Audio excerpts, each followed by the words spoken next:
বিশ্বকে নতুন করে অশান্ত করে তুলেছে ইরান ইসরায়েলের মধ্যকার দ্বন্দ্ব। ইরান ইসরায়েল যুদ্ধে জড়ালে আরেকটি সংকটে পড়বে বিশ্ব।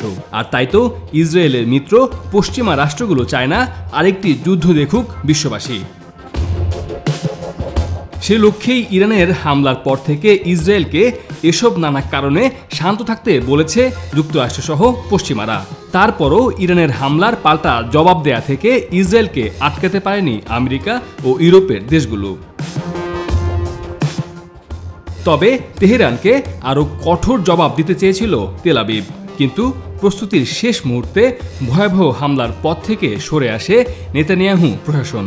22 এপ্রিল যুক্তরাষ্ট্রের সংবাদ মাধ্যম নিউ ইয়র্ক টাইমসের এক প্রতিবেদনে এ তথ্য জানানো হয়েছে।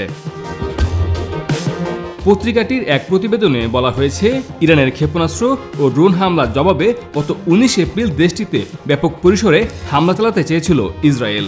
হামলার পরিকল্পনা ছিল ইরানের রাজধানী তেহরানের কাছের সামরিক ঘাঁটিতেও। তবে পরে সে সিদ্ধান্ত থেকে সরে আসে ইসরায়েল সরকার। ইসরায়েলের 3 কর্মকর্তার বরাতে এ তথ্য জানিয়েছে পত্রিকাটি। যুক্তরাষ্ট্রসহ বিভিন্ন মিত্র দেশের কূটনৈতিক চাপে ইরানে বড় ধরনের হামলার সিদ্ধান্ত বাতিল করে ইসরায়েল। 1 এপ্রিল সিরিয়ায় ইরান কনসুলেটে বিমান হামলা চালায় ইসরায়েল। এর জবাবে 14 এপ্রিল ইসরায়েলকে লক্ষ্য করে 3 শতাধিক ড্রোন ও ক্ষেপণাস্ত্র ছোড়ে তেহরান। ওই ক্ষেপণাস্ত্র ও ড্রোনের 99% ঠেকিয়ে দেওয়ার দাবি করে ইসরায়েল বাহিনী। এর কয়েকদিন পরেই 19 এপ্রিল ভোর রাতে ইরানের ইস্পাহান শহরে ক্ষেপণাস্ত্র হামলা চালায় ইসরায়েল।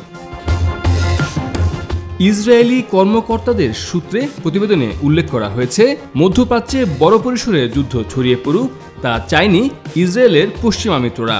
ইসরায়েল ওই হামলা চালালে তেহরানের পক্ষে তা প্রতিহত করা কঠিন ছিল। ফলে দেশটির পক্ষ থেকে শক্তিশালী পাল্টা হামলা চালানোর ঝুঁকি বাড়ত। ওয়ালটন ফ্রিজ কিনে অনেকের মতো আপনিও হয়ে যেতে পারেন মিলেনিয়াল। সেরা পণ্যের সেরা অফার। এদিকে যুক্তরাষ্ট্রের প্রেসিডেন্ট জো বাইডেনের পাশাপাশি যুক্তরাজ্য ও জার্মানির পররাষ্ট্রমন্ত্রীরাও নেতানিয়াহুকে হামলা না করতে অনুরোধ জানিয়েছিলেন। এর জেরেই নিজের পরিকল্পনা বাতিল করেন নেতানিয়াহু।